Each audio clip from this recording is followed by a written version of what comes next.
محبت اور معیشت۔ اپنے بچپن کے دوست ثاقب سے آج میری برسوں بعد ملاقات ہو رہی تھی۔ ثاقب سالوں پہلے ایک بہترین جاب کی آفر ملنے پر ناروے شفٹ ہو چکا تھا اور پھر وہیں ایک پاکستانی فیملی میں شادی کر کے لائف میں سیٹ ہو چکا تھا اور ایک خوشحال زندگی گزار رہا تھا۔ اس نے اپنے والدین کو بھی اپنے پاس بلا لیا تھا کیونکہ وہ اکلوتا تھا، لہٰذا وہ پاکستان نہیں آتا تھا۔ جن دنوں ثاقب ناروے شفٹ ہو رہا تھا ان دنوں میں اپنی ناکام محبت کے ماتم میں مصروف تھا۔ ثاقب نے برسوں بعد کسی طرح میرا فون نمبر معلوم کر کے مجھے کال کیا اور جذباتی ہو کر بولا، یار میں اگلے ہفتے پاکستان آ رہا ہوں، بہت پیسہ کما لیا، پاکستان کی بڑی یاد آتی ہے۔ یہاں اگلے ہفتے سے کرسمس اور نیو ایئر کی چھٹیاں شروع ہو رہی ہیں، لہٰذا میں پورے 2 ہفتوں کے لیے آ رہا ہوں۔ اس بار تو اکیلا آ رہا ہوں، اگلی بار بیوی بچوں کو بھی ساتھ لاؤں گا۔ تو سنا کمینے، سنا ہے تو بہت بڑا فارمر بن گیا ہے، میں تیرے گھر پر ہی قیام کروں گا۔ میں نے کہا، یہ بھی کوئی کہنے کی بات ہے، تیرا اپنا گھر ہے، جب تک مرضی ہو رہنا، مجھے خوشی ہوگی۔ ثاقب نے اگلے کچھ دنوں میں کال کر کے اپنے آنے کی دن، تاریخ اور فلائٹ کے وقت سے مجھے آگاہ کر دیا۔ اس کی آمد کے دن میں خود گاڑی لے کر ایئرپورٹ پر موجود تھا۔ برسوں بعد جب ہم دونوں ملے تو پرانے دن یاد آ گئے۔ پارکنگ لاٹ میں میری شاندار گاڑی دیکھ کر ثاقب کچھ مرعوب ہوا۔ وہ اپنے گھر اور شاندار گاڑی کی تصویریں مجھے انٹرنیٹ پر دکھا چکا تھا۔ شاید وہ سمجھ رہا تھا کہ زیادہ سے زیادہ میرے پاس سوزوکی گاڑی ہوگی۔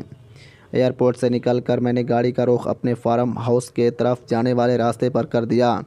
ثاقب برسوں بعد بدلے ہوئے شہر کو گاڑی کے شیشوں سے دیکھنے میں منہمک تھا۔ بالآخر ہم فارم ہاؤس پہنچ ہی گئے۔ میں نے گاڑی روکی، ملازم نے ثاقب کا سامان گاڑی سے اتارا، میں نے اس کو سامان اندر لے جانے کی ہدایت کی۔ ثاقب اتارنے لگا تو میں نے اسے اشارے سے گاڑی میں ہی بیٹھے رہنے کو کہا اور گاڑی سٹارٹ کر دی۔ وہ پوچھنے لگا، ہم کہاں جا رہے ہیں؟ میں نے کہا، بس کچھ ہی دیر میں معلوم ہو جائے گا۔ میں نے ثاقب سے آنکھیں بند کرنے کو کہا۔ کچھ ہی دیر میں ہم منزل پر پہنچ گئے۔ یہ میرا بہت بڑا مالٹوں کا باغ تھا جس کے مالٹے اپنی اعلیٰ کوالٹی اور آرگینک ہونے کی وجہ سے بیرون ممالک ایکسپورٹ ہوتے تھے۔ میں نے ثاقب کو آنکھیں کھولنے کے لیے کہا۔ مالٹوں کے سیزن کی وجہ سے باغ مالٹوں سے لدا ہوا تھا اور کسی خوبصورت سینری کا منظر پیش کر رہا تھا۔ ثاقب یہ منظر اور باغ دیکھ کر دنگ رہ گیا۔ ثاقب، یہ مالٹوں کا باغ تو نے لگایا ہے؟ میں جوش و خروش سے، ہاں میرے دوست، تجھے یاد نہیں کیا کہ تو نے مجھے جاتے ہوئے کیا نصیحت کی تھی کہ اگر محبت میں ناکام ہو جاؤ تو اپنی محبت کا اپنی محبت کا نام درخت پہ لکھنے کے بجائے اس کے نام کا ایک درخت لگا دیا کرو۔ بس میں نے تمہاری اسی نصیحت پر عمل کیا اور یہ باغ بن گیا، اور ایسے 2 باغ اور بھی ہیں۔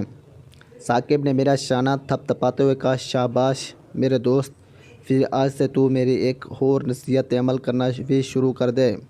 میں، ہاں کیوں نہیں، میں پوری کوشش کروں گا عمل کرنے کی، تم نصیحت تو کرو۔ ثاقب مسکراتے ہوئے، بس دوست، آئندہ جب کسی عشق میں ناکامی ہو جائے تو اس کے نام کی ایک دیسی مرغی پال لینا، اگلی بار پولیٹری فارم کے مالک بھی بن جاؤ گے۔ ثاقب صحیح کہتا ہے، لائف میں ہمیشہ پریکٹیکل اپروچ رکھنی چاہیے۔